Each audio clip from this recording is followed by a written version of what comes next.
Ninamani everyone, and Nainari Emma. Ninamani, Nainari Eva. And we have a special friend inside our pouch today. Her name is Pinko, but she's asleep at the moment, so I'm wondering if we can wake her up.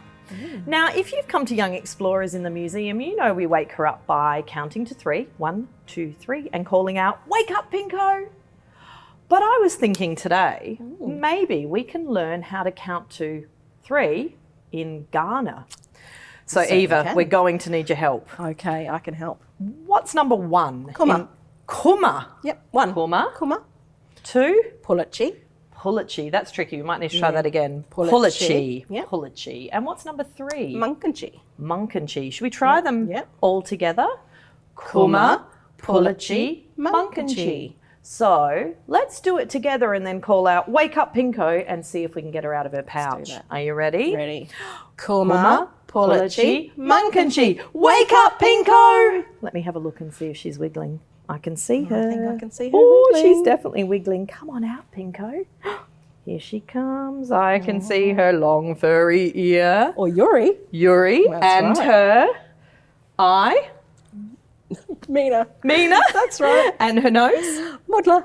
And her mouth. Ta. Pinko is a bilby. Now, bilbies usually live in the bush and they live in burrows under the ground, but Pinko lives in the museum and she loves coming out to see you. Now, all living things need homes to keep them safe, including people and bilbies. Now, I live in a house by the city. Where do you live, Eva? I live in a house by the sea. Some of you might live in apartments, some of you might live on farms, some of you might live in the country, but we all do live in homes. Now I'm wondering, what's the Ghana word for homes? The Ghana word for home or a shelter is called a wadli. Wadli, you can try and say that too. It's a wadli. It's a wadli. I've got a song about the home that I would love to live in one day. Let me pop Pinko down for this one. You might know this song as well, but there are also a few actions that you can do. It goes like this. Give me a home among the gum trees with lots of plum trees. A sheep or 2 and a kangaroo, a clothesline out the back, veranda out the front, and an old rocking chair. Excellent. I have some homes for animals in my suitcase today. Shall I get one out to have a look at? I would love to see the different homes. Here we go. Would you like to hold it for me? I would love to, thank you. This one is a nest and I found it by the river.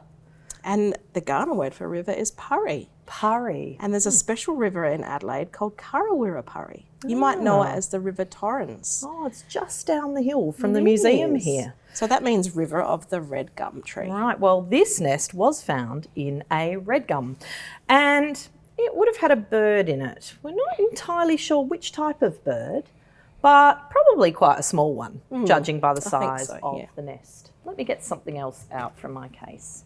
Oh, it's a stick. That is a stick. It is a stick. Actually, it's a special stick because if we look closely, we have this big lump on it and a hole just in here. And that's actually a home for an insect, a special type of wasp called a gall wasp. Now, maybe you could make a wasp with your finger. Do you want to have a go? Bzzz. What happens is the wasp flies and lands on the stick and it finds a spot between the bark or if there's a crack in it and it lays its eggs in the branch of the tree. And what happens is the branch actually grows around the eggs to make a home. And inside there, the eggs grow. First they grow into wiggly larvae, like little grubs, and then they grow into wasps, and finally they fly out of the hole. Should we make some flying wasps? Off they go. So another home for an animal. Now, this is one of my favourites. Oh, I think everyone might be able to guess what this is. This is a special egg. This is a curry egg or an emu egg. So curry in Ghana.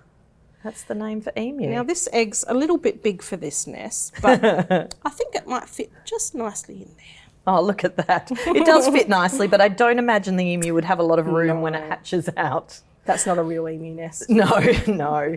Now, actually, that's a good point. If we found that nest up in the tree, it definitely wouldn't be an emu nest because emus can't Fly. They can't fly. Nope.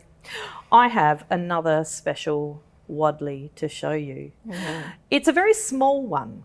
Now, some of you may have played with dolls' houses before. Well, this is a type of doll's house. It's a toy. Let me get it out. Here we go. Isn't Look at that that, Eva. lovely? This is a wadli. It's like a shelter and it's made out of sticks and leaves.